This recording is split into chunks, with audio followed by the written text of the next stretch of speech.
What is a cash account on interactive brokers? What is a cash account in IBKR? So, a interactive broker cash account is a brokerage account where you trade with settled cash. You must have enough cash to cover each trade. You cannot short stocks or borrow money. You can trade stocks, ETFs, and some options. You must wait for settlement, usually between 1 or 3 business days, before reusing the funds. For example, if you close a trade, that money needs to appear settled in your account before you can reuse it.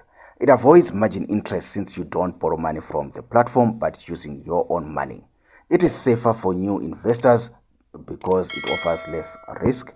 It allows multi-currency trading through forex conversions. It can be upgraded to margin if you qualify later. It is CIPC insured, protecting securities by up to $500,000.